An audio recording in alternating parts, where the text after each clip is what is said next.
বেগুন রান্না করব, তার জন্য কড়াইতে তেল দিয়ে দিয়েছি। পেঁয়াজ, মরিচ ফালি, আদা রসুন বাটা সব কিছু দিয়ে একসঙ্গে কষিয়ে নিচ্ছি। আজকে আমি খড়ির চুলাতে রান্না করছি।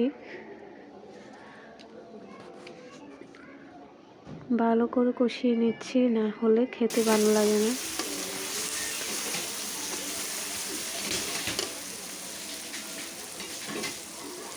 এখন আমি পানি দিয়ে দিচ্ছি মশলাগুলোতে।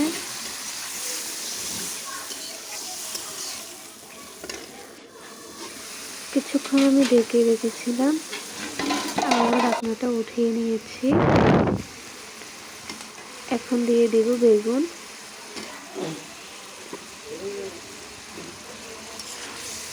বেগুনগুলো আমি সব দিয়ে দিচ্ছি।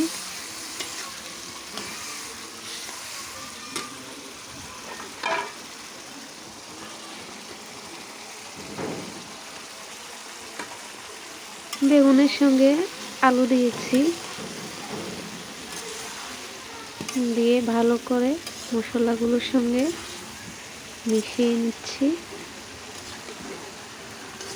তো আমি রান্না করছি, মা চুলাতে আগুন দিচ্ছে।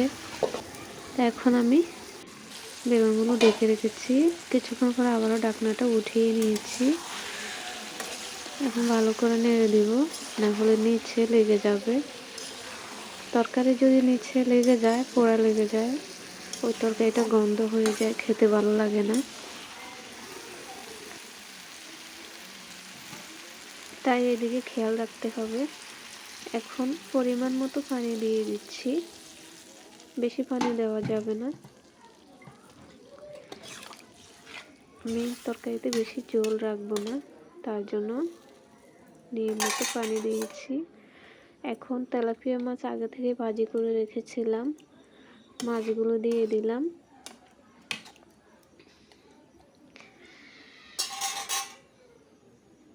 এখন আমি ডেকে দিয়েছি, আবারও ঢাকনাটা উঠিয়েছি কিছুক্ষণ পরে। এখন টমেটো দিয়ে দিব।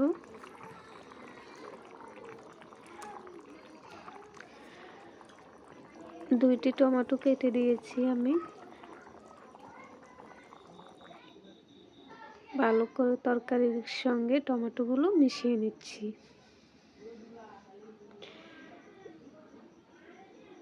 কিছুক্ষণ ঢাকনা দিয়ে রেখেছিলাম, আমি ঢাকনাটা উঠিয়ে নিয়েছি। এখন আমি ধনিয়া পাতা দিয়ে দিচ্ছি। শীতকালে তো ধনিয়া পাতা ছাড়া তরকারি ভালো লাগে না।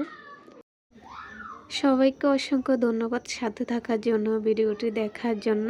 আসসালামু আলাইকুম।